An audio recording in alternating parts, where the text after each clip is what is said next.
Clip number 522۔ اس clip میں انشاءاللہ آپ قرآن پاک کی سورہ ہود کی آیت نمبر 32 سے لے کر 34 تک کی تلاوت، ترجمہ اور تفسیر قرآن صراط الجنان سماعت فرمائیں گے۔ بسم اللہ الرحمن الرحیم۔ ترجمہ، اللہ کے نام سے شروع جو نہایت مہربان رحمت والا ہے۔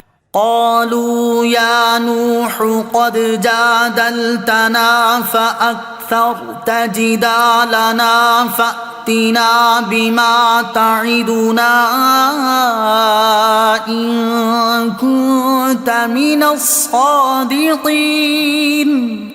ترجمہ، انہوں نے کہا اے نوح، تو نے ہم سے جھگڑا کیا اور بہت زیادہ جھگڑا کر لیا ہے، تو اگر تم سچے ہو تو وہ عذاب لے آؤ جس کی وعیدیں تم ہمیں دیتے رہتے ہو۔ قالوا یا نوح، انہوں نے کہا اے نوح۔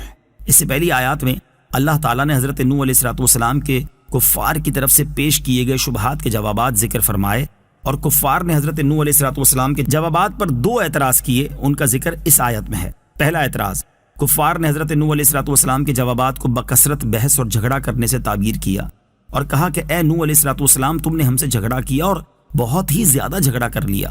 یہ اس بات کی دلیل ہے کہ حضرت نوح علیہ السلام نے کفار کے ساتھ بہت زیادہ بحث فرمائی تھی، اور آپ علیہ السلام کی بحث اللہ تعالیٰ کی وحدانیت، اپنی نبوت اور آخرت کو ثابت کرنے کے لیے تھی۔ اس سے معلوم ہوا کہ حق کو ثابت کرنے کے لیے دلائل پیش کرنا اور شبہات کا ازالہ کرنا انبیاء کرام علیہ السلام کی سنت ہے، جبکہ دلائل کے مقابلے میں اپنے آباء و اجداد کی اندھی تقلید کرنا، جہالت اور گمراہی پر اصرار کرنا کفار کا طریقہ ہے۔ دوسرا اعتراض، حضرت نوح علیہ السلام نے کفار کو جس عذاب کی وعید سنائی تھی، انہوں نے حضرت نوح علیہ السلام سے اس عذاب کے جلدی نازل ہونے کا مطالبہ کیا اور کہا اگر تم سچے ہو تو اب وہ عذاب لے آؤ جس کی وعیدیں تم ہمیں دیتے رہتے ہو۔ حضرت نوح علیہ السلام کی طرف سے کفار کے ان اعتراضات کا جواب اگلی آیت میں مذکور ہے۔ قال انما یأتیکم بہ اللہ ان شاء وما انتم بمعجزین۔ ترجمہ، نوح نے فرمایا وہ عذاب تمہارے اوپر اللہ ہی لائے گا اگر وہ چاہے گا، اور تم اللہ کو عاجز نہیں کر سکو گے۔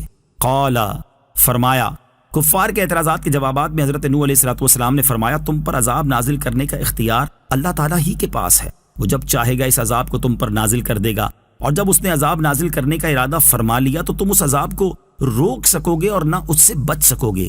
اس سے معلوم ہوا کہ کفر یا بد عملی پر عذاب آنا ضروری نہیں، بلکہ یہ اللہ تعالیٰ کے ارادے پر موقوف ہے۔ وَلَا يَنفَعُكُمْ نُصْحِي إِنْ أَرَدْتُ أَنْ أَنصَحَ لَكُمْ إِنْ كَانَ اللَّهُ يُرِيدُ أَنْ يُغْوِيَكُمْ هُوَ رَبُّكُمْ وَإِلَيْهِ تُرْجَعُونَ۔ ترجمہ، اور اگر میں تمہاری خیر خواہی کرنا چاہوں تو تب بھی میری نصیحت تمہیں نفع نہ دے گی۔ اگر اللہ تمہیں گمراہ کرنا چاہتا ہو، وہ تمہارا رب ہے اور اسی کی طرف تم لوٹائے جاؤ گے۔ ان اردت ان انصح لکم، اگر میں تمہاری خیر خواہی کرنا چاہوں۔ حضرت حسن بصری رضی اللہ تعالیٰ عنہ فرماتے ہیں یغویکم کا معنی ہے اللہ تمہیں عذاب دینا چاہے۔ اس صورت میں آیت کا معنی یہ ہوا کہ جس دن تم پر عذاب نازل ہوا اور تم وہ عذاب دیکھ کر ایمان لائے تو اس دن میری نصیحت تمہیں کوئی فائدہ نہ دے گی، کیونکہ عذاب نازل ہوتے وقت کا ایمان قبول نہیں۔ میری نصیحت تمہیں اس وقت فائدہ دے گی جب تم عذاب کا مشاہدہ کرنے سے پہلے ایمان لے آؤ۔ دوسرا معنی مشیت الہی کے اعتبار سے بھی ہو سکتا ہے، جو آیت کے الفاظ سے ظاہر ہے، هو ربکم وإلیہ ترجعون۔